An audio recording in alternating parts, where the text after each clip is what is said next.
So the aftermath of WWE Backlash 2017, a Raw-only pay-per-view, starts with a coronation for Alexa Bliss. Okay, so she starts by saying that the Queen is dead. Oh yeah, some people call themselves Queen. Well, the Queen is dead. Yeah, until you face her. And then she wants to be the one true goddess. Because of course she's the first person to hold both Raw and SmackDown women's titles. Even though she beat Charlotte by like a couple of days and Charlotte had people interfere. But when Charlotte does it, whenever that may happen, she will be the first to hold the NXT, the Raw, and women. So there could still be an accolade for her, okay? So that's just that. So Alexa starts running down people. Now the funniest part about this whole coordination was they had a platform for her, and she was shorter than everybody that was out there until she got on that fucking platform. That was just, you know, I wish I was a little bit taller type of thing for Alexa Bliss. But anyway, she runs down Mickie James as far as giving her backhanded compliments, saying that, okay, yeah, she thanks Mickie because she started thanking people that were there. Thanking Mickie James, saying that, okay, yeah, she brought her back and she looked up to her. Yeah, and even though the women that she looked up to, you know, are gone, like Moolah and and Mae Young, yeah. So, backhanded compliment there. Then she has to thank Sasha Banks. And, okay, yeah, Sasha, you know, stepped up to her and stuff like that. But nothing broke down just yet. But then when it came to Nia Jax, she was scared of Nia Jax. Okay, yeah, play that whole thing as far as being scared of Nia Jax. Fine. And then she proceeded to move on until she noticed that Bayley was out there. Now, of course, Bayley was looking all sad. This is in Sacramento, California. And Backlash took place in her fucking hometown. And Bayley lost. And this is like, wow. And she's like, I didn't notice that it was not just your dad sitting there. Your nephews were sitting there. And they were in tears and stuff like that. But I took that negative and made it into a positive because now your nephews have someone that they could look up to. So when she said that, Bayley just flips the whole platform over and starts attacking, so everything breaks down from there. But then, yeah, there's an 8-woman tag team matchup with women that we don't care about, like Alicia Fox and Dana Brooke and somewhat Emma, you know. But look, it was Emma, Alicia, Alexa, and Nia. Then on the other side, there was Bayley, Mickie, Sasha, and Dana, which the heels actually won the fucking match. And who gets pinned by it at any chance? None other than Bayley. Sad, really. Bayley went from being one of the best prospects as far as they wanted her on the main roster in order to be great, and now they haven't really done much with her to equal her greatness. I'm going to just say it like that. Not saying that they're done with her, but still, you know, Bayley needs to just sow that fire. She needs to ditch the whole nice dream come true type of thing. Maybe they'll do that later when she gets screwed over by maybe Sasha Banks, but anyway. Yeah, the heels win that match, and it's like, okay, alright, you start off Raw with a coronation. And a 8 women's tag that really doesn't mean anything technically. Except that the heels won. Wow, Alicia Fox was on a winning team. Okay. Yeah, it's funny because the end of the match, when Bayley had Alexa raked the eyes, and the referee was right there, but they're saying that the referee didn't see it because his view was obstructed by Bayley. And it's like, wait a second, the referee is taller than almost every woman in the match. How the fuck did his view get obstructed so she could rake the eyes? and then hit the DDT. That was just ridiculous to me, the way the commentators like Michael Cole tried to sell that to us. Didn't work on me, because I was like, the referee was looking right dead at them. It's not like he was distracted and looking outside at all the chaos that was going on. Anyway, you had Gallows versus Enzo. Now, when Enzo and Cass was doing their intro walking down the aisle, Anderson and Gallows decide to attack Enzo and Cass before the fucking match, which gets things going. And yeah, Gallows actually picks up to win, but it's like, okay, more on tag teams a little bit later on, but this was just payback on top of payback. Yeah, so don't count Anderson and Gallows out, maybe. When is Enzo and Cass going to get their one-on-one shot, and when are they going to get the belts, if ever? They've never had any gold before, not even in NXT, so yeah, oh well. You had an interesting Neville TJ Perkins segment, because TJ Perkins it was stated that he had a match against Austin Aries later in the night, and Neville was like, all right, look, you need to take care of your problem. And TJ Perkins was like, my problem is like, yeah, how are you going to get a title shot with Austin Aries in your way? That's basically what that was, and it was like, okay, yeah, stir the pot a little. Stir the pot. That's always good, as long as motherfuckers in that pot has talent. Seth Rollins comes out. And of course, he says that, all right, he's the Kingslayer, he beat Triple H, and last night he beat Samoa Joe, and now, what's left for him? He wants the Beast. He wants Brock Lesnar. He's been to Suplex City before, and he's not afraid of going back. He wants the Universal Championship. Q Finn Balor, who says that, look, he also wants the title that he never lost, and remember that he beat Seth Rollins for that title. He never lost it. Both of them have good claims. And then Dean Ambrose comes out. He's like, look, Brock Lesnar's not here. I'm the main champion of the show, and this is the title of the show. I'm a fighting champion. I'll fight anybody, whenever, or whoever. Leads up to the pussy.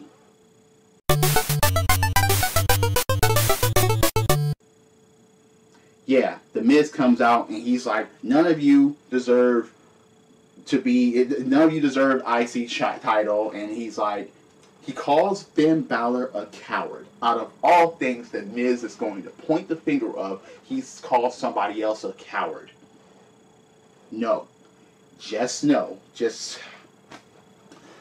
He runs down Rollins as far as saying, hey, you used to be a man around here, and now you're a one-legged gimp. But it's funny how Finn Balor was like, yeah, you become the latest victim of, you just got kicked by Finn Balor Club. And Miz was like, yeah, you cheap shot at me. No, he didn't. He called you out, and he was going to walk away, be the bigger man, because he knew that you couldn't fucking take it because, of course, again, you're a pussy.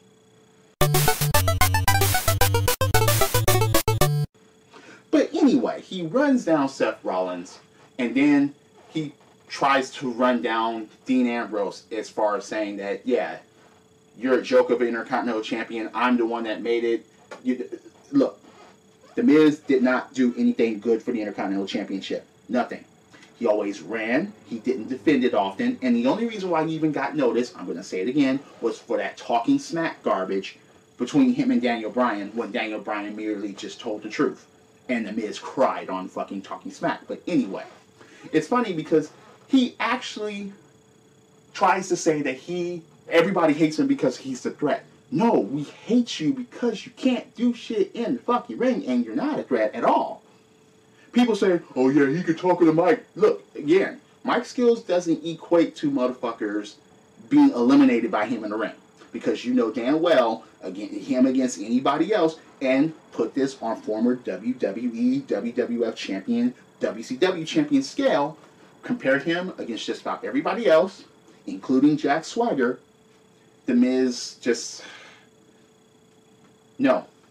Again, Miz against Ultimate Warrior, Brock Lesnar, Undertaker, Yokozuna, Bob Backlund, Andre the Giant, Hogan, yeah.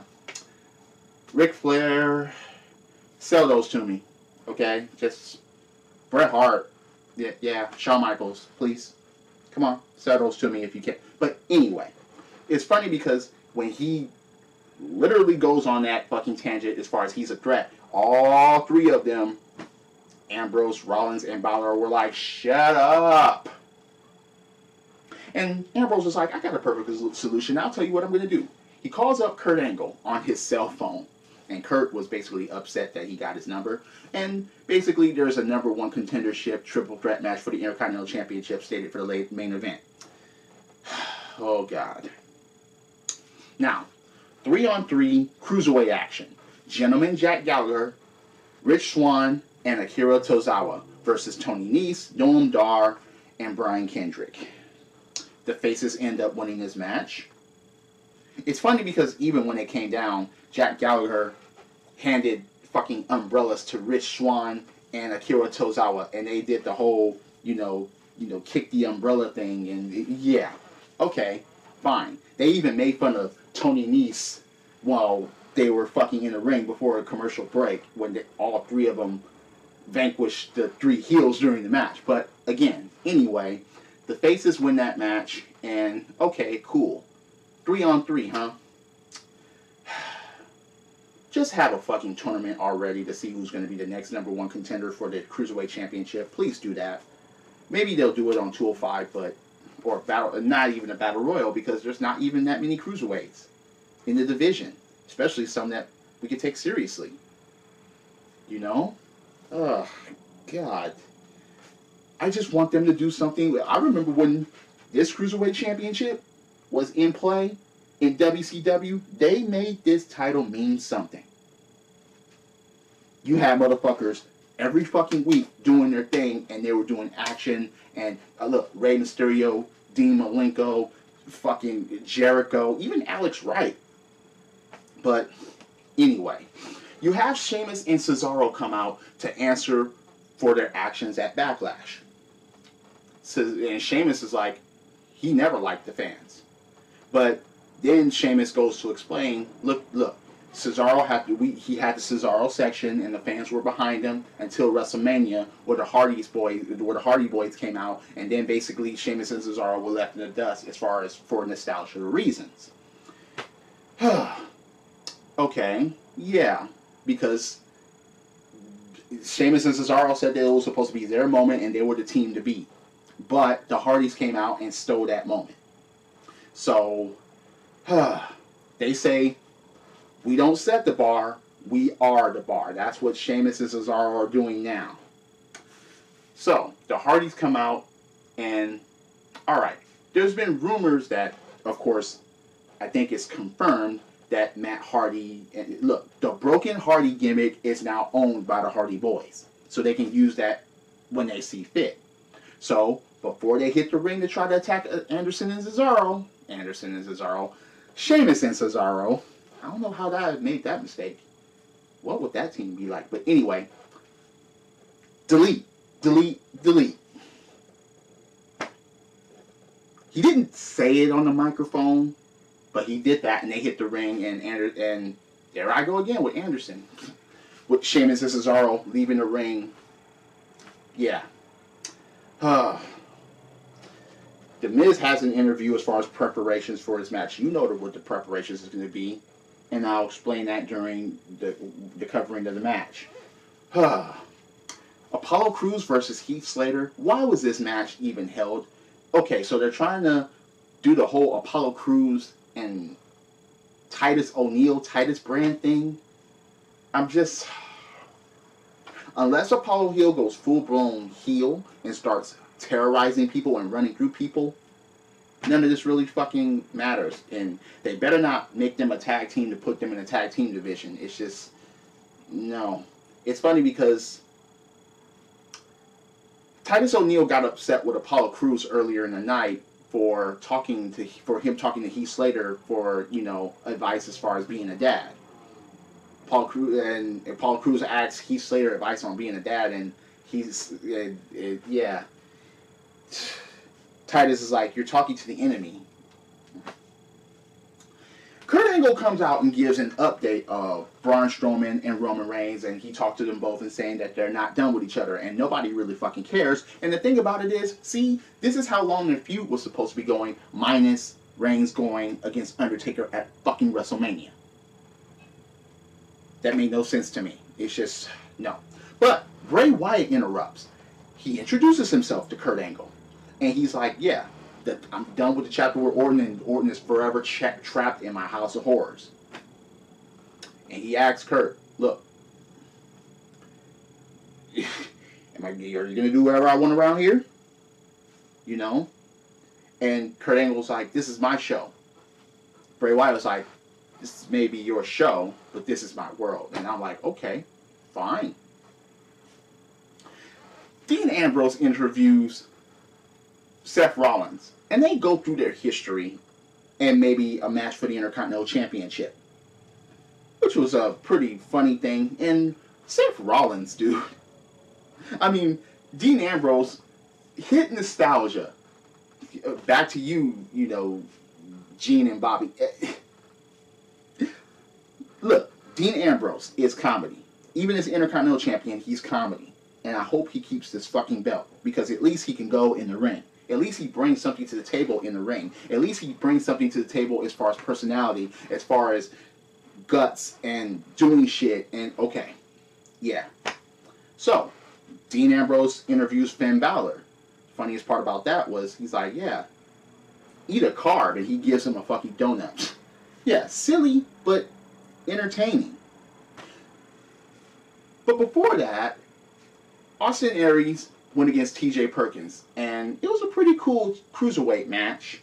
But after Austin Aries makes TJ Perkins tap out, TJ Perkins snaps and basically goes after a double, puts him in an inverted figure four, and wouldn't let go. So basically, okay, this is TJ Perkins' breaking point. What happens when he crosses Brian Kendrick? Are they going to tag up, even with all their history? They're going to make us forget about that? Anyway, the Golden Truth wants a shot at the Tag Team Championships. And Kurt Angle's like, look at your win-and-loss record. It's not good. But Kurt Angle announces a Tag Team Turmoil next week. And whoever wins that will be the #1 contenders for the Tag Team Championships of Raw.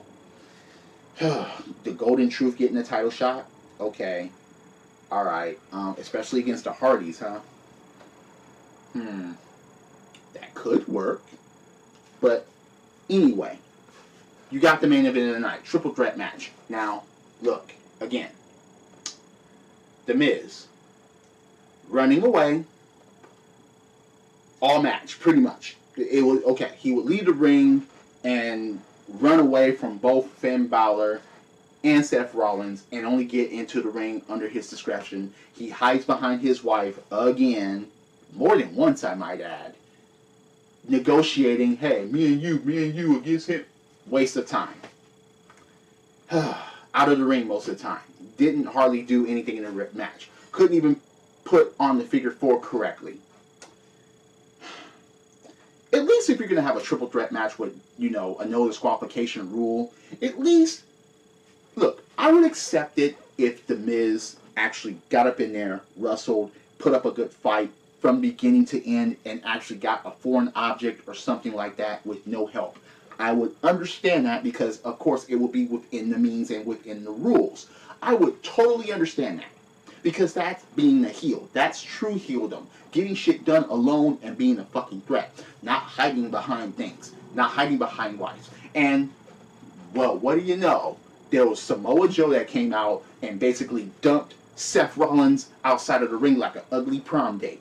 Well, what do you know? There was Bray Wyatt that appears and that fucking knocks Finn Balor off the top rope when he was about to coup de grace The Miz, Sister Abigail. The Miz crawls to Finn Balor, pins him, all tired, and it's like, so now you have The Miz, the #1 contender for the Intercontinental Championship again. Thanks to Samoa Joe, thanks to Bray Wyatt. Okay, look.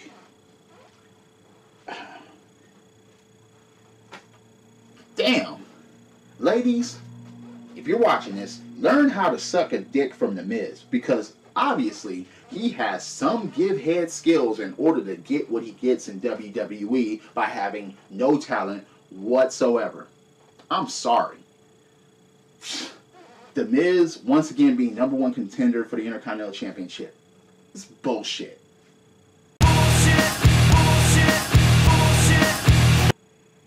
So anyway, what did you think about the show? What did you think about my comments? What do you think about my opinions? Do you agree? Do you disagree? Please leave a comment below. I'm always open for a debate. But, man, wow, that's just... Anyway, drop kicks, body slams, throw a motherfucker to the top rope, both feet hitting the floor. Yes, I'm a wrestling fan. This is the theme, and I'll see you later. Oh, and remember, dick licking plus animals equals The Miz. Credits.